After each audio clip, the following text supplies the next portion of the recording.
ఏరా, నీ పర్సనాలిటీకి నేను రావడమే నీ అదృష్టం. వచ్చిందా అని అనుభవించక సోచ్ చెప్తావేంట్రా? డబ్బిచ్చానుగా. డబ్బిచ్చి నువ్వు చేయకపోతే ले साले चल बे सालेगा బాబు. హే నూరా, ఏంటమ్మా వీడు ఇట్లా పారిపోతున్నాడు? నన్ను పెళ్లి చేసుకుని ఊళ్ళో అప్ చెప్తాడంట. ఏం సంగతి? హోటల్ రంబాలో రూమ్ నెంబర్ 9 ఒకే ఒక్క కస్టమర్ 10,000.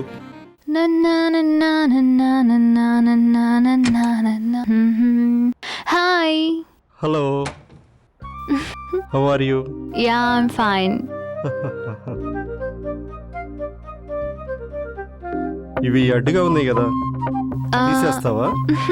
తీసే.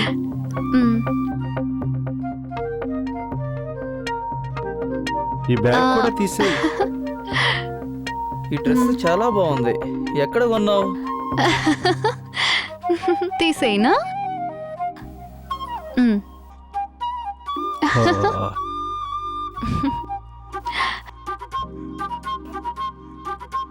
ఈ టీ షర్ట్ చాలా బాగుంది, తీసేస్తే ఇంకా బాగుంటుంది.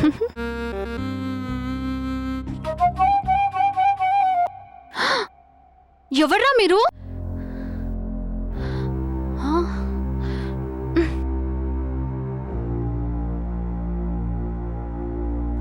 కంగారు పడకు. మర్చిపోలేని నీ అందాలని మళ్ళీ మళ్ళీ చూడాలని మా వాడు కెమెరాలో బంధిస్తున్నాడు.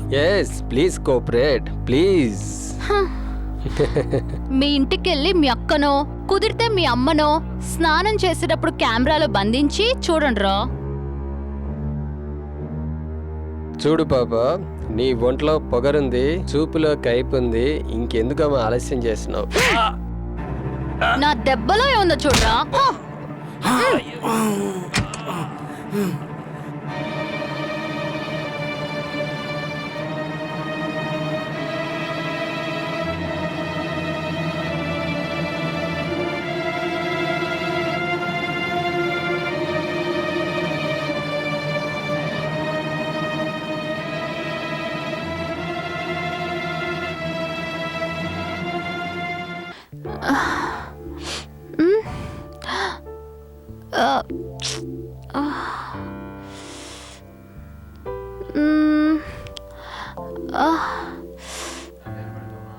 కంగారు పడకమ్మా.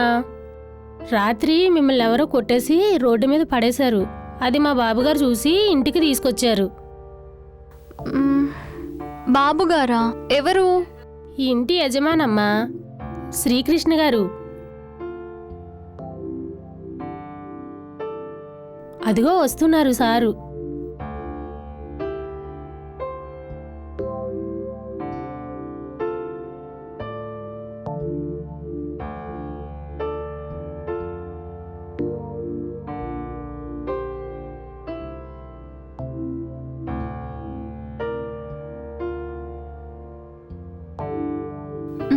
అమ్మాయి గారు ఆగండమ్మా, బాబుగారు వచ్చిన తర్వాత చెప్పేసి వెళ్ళండి, నాకు మాట వస్తుంది. బా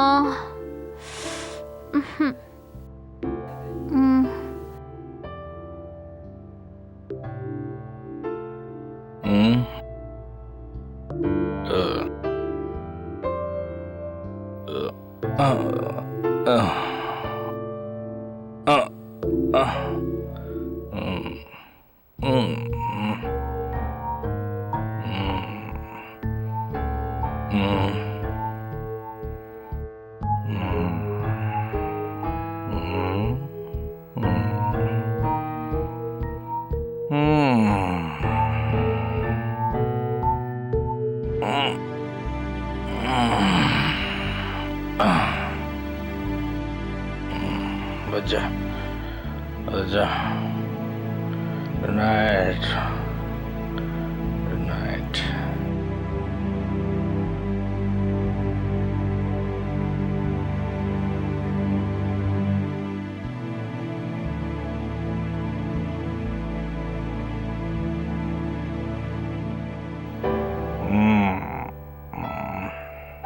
బాబుగారు భోజనం చేయండి బాబు.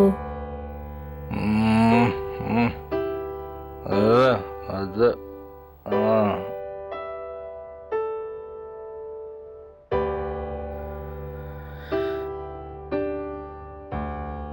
Good morning sir. Good morning. Ready అవు, టిఫిన్ చేద్దు కానీ. ఇప్పటికే నేను చాలా శ్రమ పెట్టాను, నేను వెళ్తాను. చూడండి, శారీరకంగా మానసికంగా మీరెంతో కుంగిపోయారు. మీకు అభ్యంతరం లేకపోతే క్షమించండి, నేనెవరో తెలిస్తే నేను నేను ఒక వేశ్యని, శీలం పోగొట్టుకున్న ఆడదాన్ని. నేను మీ ఇంట్లో ఉంటే మీ పరువైపోతుంది. శీలం అంటే మంగళసూత్రంలా పుట్టింటి వాళ్ళు ఇచ్చిన బంగారు గొలుసు కాదు. కాలేజీ వాళ్ళు ఇచ్చే కాండక్ట్ సర్టిఫికెట్ అంతకంటే కాదు. లాకర్లో దాచి డబ్బు కాదండి, ఎవరో కొట్టేస్తే పోవడానికి. అది మన రక్తంలో ఉండాలి. శీలం అంటే మన మనసుకు సంబంధించింది కానీ మన బాడీలో పార్ట్ కాదండి. యాక్సిడెంట్లో పోవడానికి అది మన ప్రవర్తనలో ఉండాలి. ఇంట్లో భార్య ఉండి రోజుకో ఆడదంతో తిరిగే మగాళ్ళున్న ఈ రోజుల్లో నిజాయితీగా మాట్లాడే నీలాంటి వాళ్ళు ఈ ఇంట్లో ఉండడంలో తప్పులేదు. అంతగా వెళ్ళాలనుకుంటే కోలుకున్న తర్వాత వెళ్ళండి.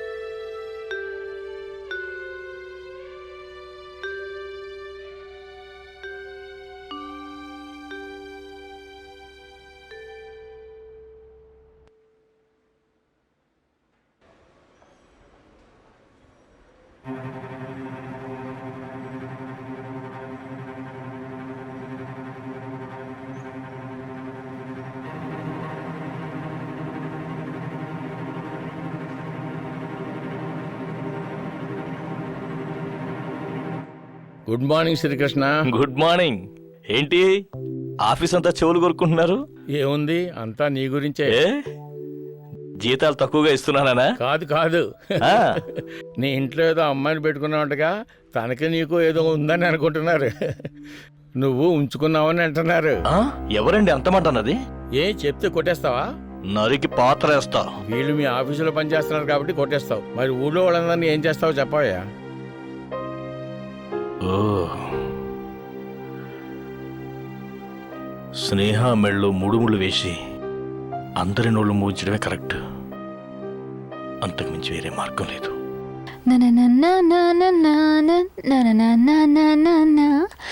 స్నేహ, నేను చాలా రోజుల నుంచి నీకు విషయం చెప్పాలనుకుంటున్నాను. చెప్పండి. మనిద్దరం ఈ ఇంట్లో ఉంటే నలుగురు 4 రకాలుగా అనుకుంటున్నారు. అందుకని నేను నిన్ను పెళ్లి చేసుకోవాలనుకుంటున్నాను.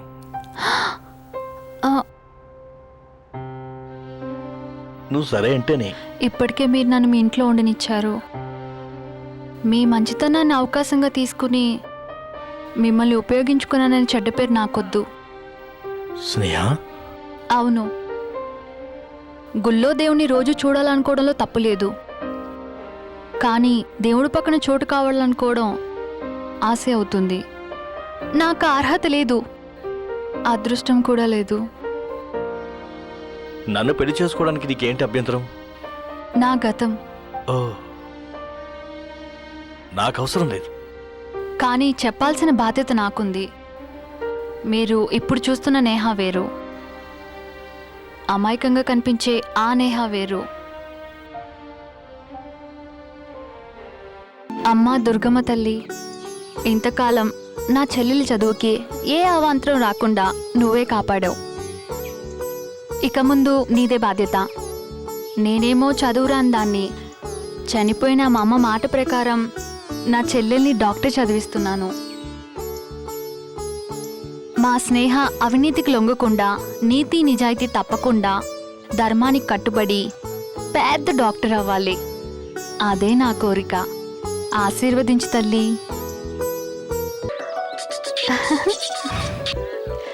స్నేహ, నీకు 100 ఏళ్ళు. పొద్దున్నే దేవతకి నీ గురించే దండం పెట్టుకున్నాను. నా ఫోనే వస్తుందని నీకెలా తెలుసక్కా? ఈ ఫోన్లో నీ ఒక్క నెంబరే ఉంది. అది సరే గాని పరీక్షలు ఎప్పుడమ్మా? పరీక్షల ముందు ప్రాక్టికల్స్ ఉంటాయక్క. అవి కూడా 2 రోజుల్లో అయిపోతాయి. పరీక్షలు బాగా రాయమ్మా. ఫస్ట్ క్లాస్లో పాస్ అవ్వాలి. మన అమ్మ కోరిక నెరవేర్చాలి. థ్యాంక్ యూ అక్క.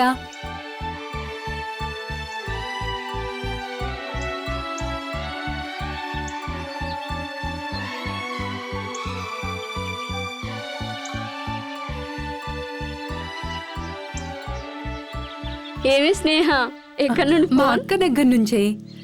ఎప్పుడూ నా క్షేమం గురించే ఆలోచిస్తుంది. నీకు అలాంటి అక్క దొరకడం నీ అదృష్టమే. అలాంటి అక్క 100కి1 చాలు. మా అక్కతో నన్ను పోల్చకండే. ఆమె పెద్ద మనసు ముందు నేను చాలా చిన్నదాన్ని. ఓ, టైం 5 అయిపోయింది. వేరే ఎంగేజ్మెంట్ ఏమైనా ఉందా? అవును, నా ఫ్రెండ్ని కలుసుకోవాలి. 4 గంటలకే వస్తా అని చెప్పాను. నాకు తెలుసులేవే ఆ ఫ్రెండ్ ఎవరో.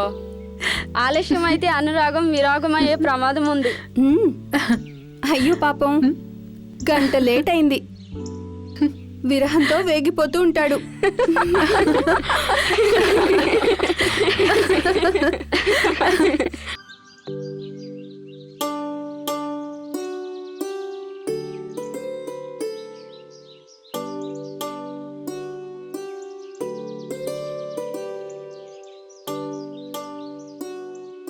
బాబాయ్, ఏంటమ్మా ఏంటమ్మా ఇంకా పని కాలేదా? బాబాయ్ నీ దగ్గరికి వద్దాం అనుకుంటున్నాను. స్నేహకి డబ్బు అవసరమంట. ఇప్పుడు ఏం చేద్దాం అనుకుంటున్నావమ్మా?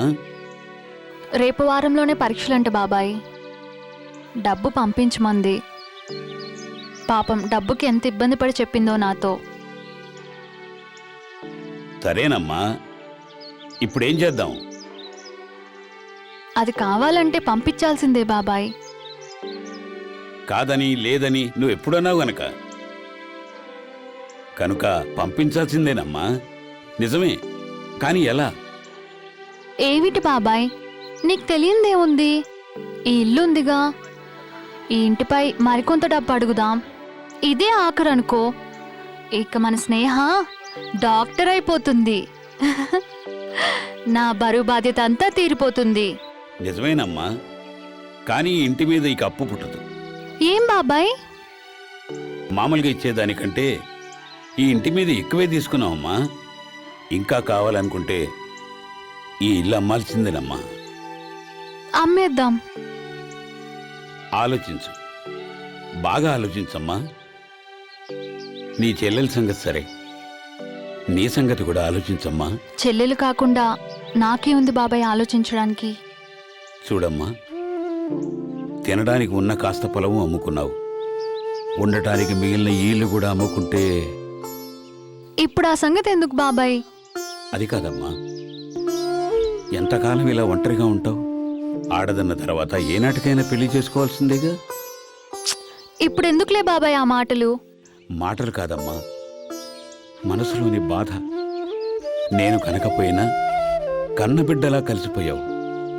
నిన్ను, నీ మంచితనాన్ని చూస్తూ నీ భవిష్యత్తును ఊహిస్తే కడుపులో ఏదో తెలియని కలత తల్లి. ఇంత త్యాగానికి చివరికి నీకు ఏం దక్కుతుందోనమ్మా. నాకేం పర్లేదు బాబాయ్, ముందా డబ్బు సంగతి చూడు. అలాగేనమ్మా. బాబాయ్, ఇల్లు అమ్మినట్టు పొరపాటును కూడా స్నేహకు చెప్పొద్దు. అది బాధపడుతుంది. దాని చదువు పాడవుతుంది బాబాయ్. ఏమిటో, ఒక మంచి చేయాలంటే ఉన్న మంచినంతా అమ్మేయాలి. ఏం చేస్తాం?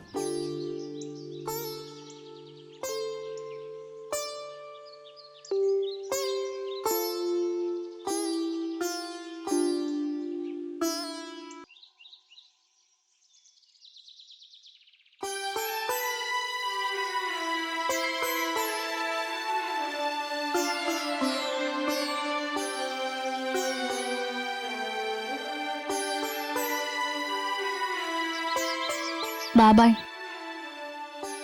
ఏమిటమ్మా ఇది? ఇల్లు ఖాళీ చేయాల్సిన పని లేదని, ఎంతకాలమైనా ఇక్కడే ఉండి అప్పు తీర్చొచ్చని నేను చెప్పాను కదమ్మా అతనికి. వద్దు బాబాయ్, జీవితాంతం మీ అందరి సహాయం పొందడమే సరిపోతుంది. కానీ నేనెవరికి సహాయపడే స్థితిలో లేవని కుమిలిపోతున్నాను. మన ఇల్లు కానప్పుడు ఇక్కడే ఉంటే బాగోదు. ఈ తాళం తీసుకుని వారికి ఇచ్చేయండి బాబాయ్. బాధపడకమ్మా, బాధపడకు. పోనీ నువ్వు నా ఇంట్లో ఉంది కానీ రామ్మా. వెళ్దాం పదమ్మా.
ఇదిగో అమ్మాయి, మీ చెల్లిని చంపి సముద్రంలో పడి.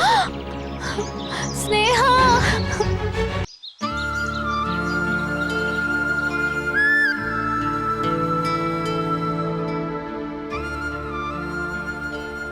వెళ్ళొస్తాను. అయ్యో లేమ్మా, పరీక్షలు రాయబోతున్నావు, అందుకు అమ్మ ఆశీస్సులు కావాలి.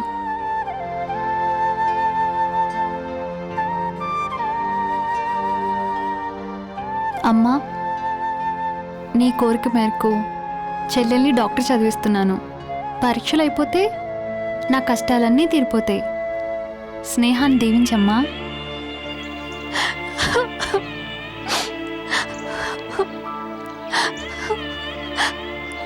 బాబాయ్.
నా చెల్లెల ఆత్మశాంతి కోసం, ఆ దుర్మార్గులకు శిక్ష పడాలనే ఉద్దేశంతో న్యాయం కోసం మంత్రి గారి దగ్గరికి వెళ్తే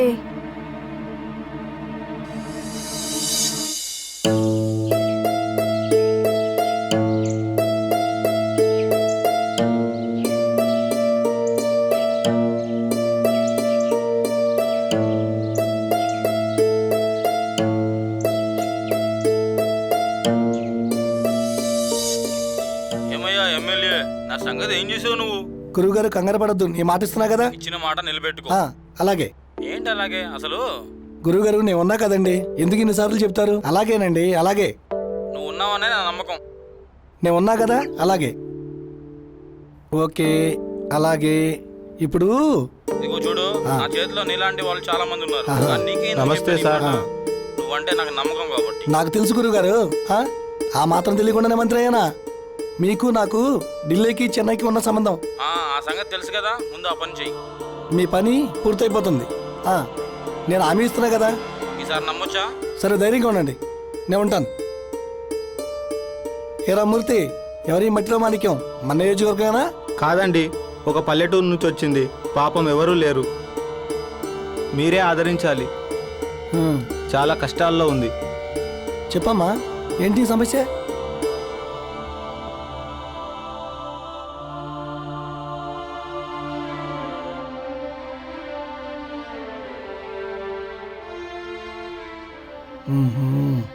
నువ్వు వెళ్ళు, అమ్మాయి స్నానం చేసి ఫ్రెష్ అవుతుందిలే. నేను వెళ్తాను, నువ్వు ఉండు, పైకెళ్ళు. అమ్మా, ధైర్యంగా పైకి వెళ్ళమ్మా, ఎవరు లేని ఇంట్లో. నేను వస్తున్నాగా.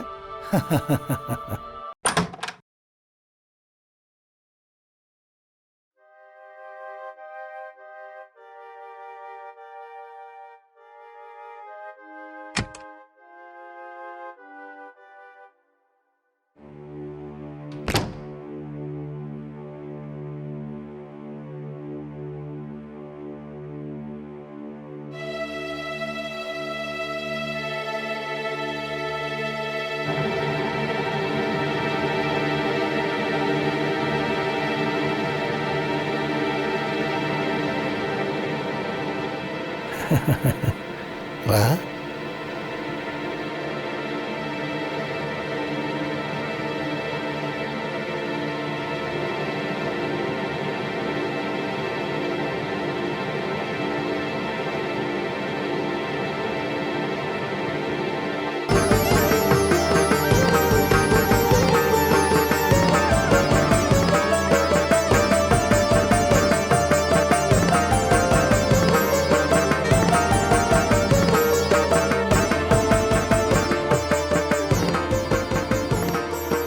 నా చెల్లెల ఆత్మశాంతి కోసం, ఆ దుర్మార్గులకు శిక్ష పడాలనే ఉద్దేశంతో డాక్టర్ని పోస్టుమార్టం చేయమని అడిగితే వాడు కూడా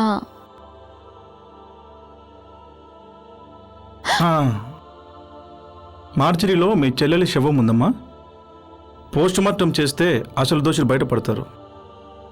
ఆమె ఆత్మ శాంతించాలంటే మరి నా కోరిక తీర్చాలి కదా. డాక్టర్ అంటే దేవుడికి ప్రతిరూపం అంటారు. భగవంతుడు మాత్రం ఉప్పు కారం తినరా ఏంటి? బ్రహ్మకైన పుట్టు రెమ్మ తెగులని ఒక పాత సామెత ఉంది కదమ్మా, ఇది అంతే రామ్మా.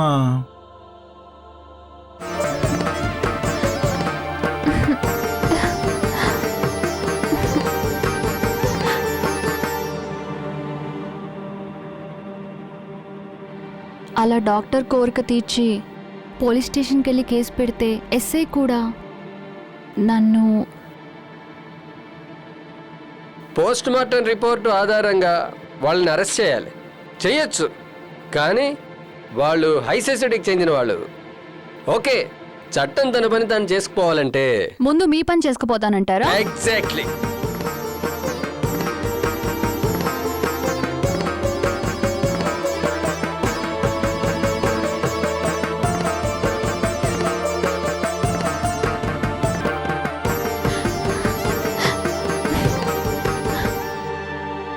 బాగా ఆలోచించు. నీ చెల్లెలు చావు కారణమైన వాళ్ళ శిక్ష పడాలంటే నేను బాగా వాదించాలి. అందుకు నాకు ఫీజు అక్కర్లేదు, నీ ఎనర్జీ చాలు. ఓకే, కమాన్. న్యాయం అమ్మలాంటిదంటారు. ఆ అమ్మనే బజారును పెట్టారు ఒక ఆడదాని శరీరం కోసం.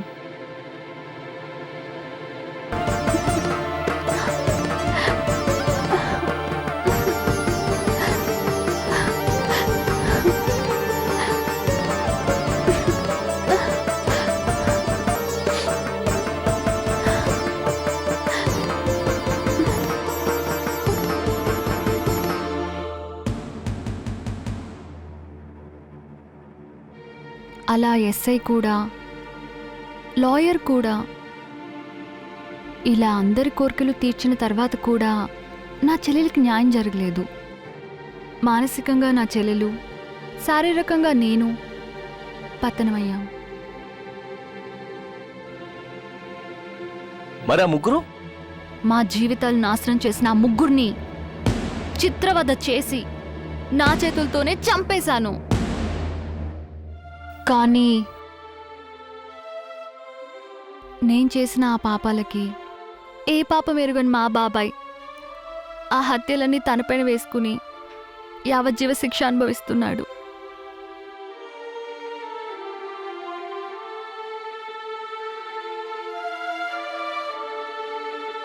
వేరే దారి లేక ఈ దారిలో వెళ్తున్నాను.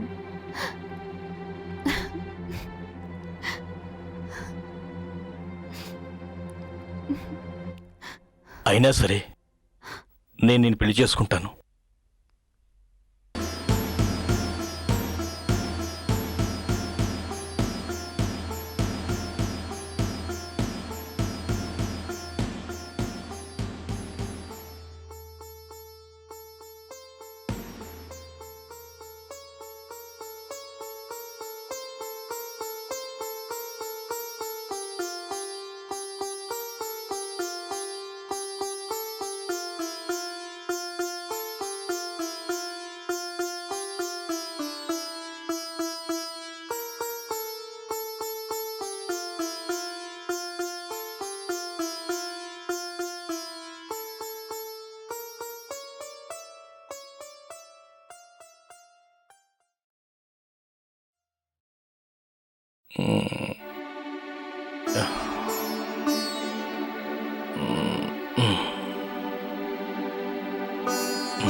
గౌరవనీయులైన శ్రీకృష్ణ గారికి, మంచికి మానవత్వానికి ప్రతిరూపం మీరు. మీరు నా గతాన్నే చూశారు కానీ నా బలహీనతను చూడలేదు. మీలాంటి వ్యక్తిని పెళ్లి చేసుకోవడమే ఎన్నో జన్మల పుణ్యం.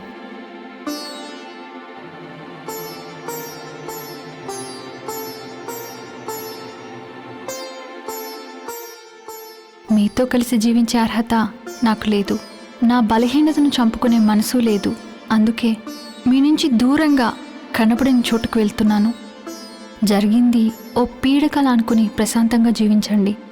మళ్ళీ జన్మంటూ ఉంటే మీ భార్యగానే పుడతాను. ఈ జన్మకింతే. సెలవు. నీ భార్య కాని నేహ.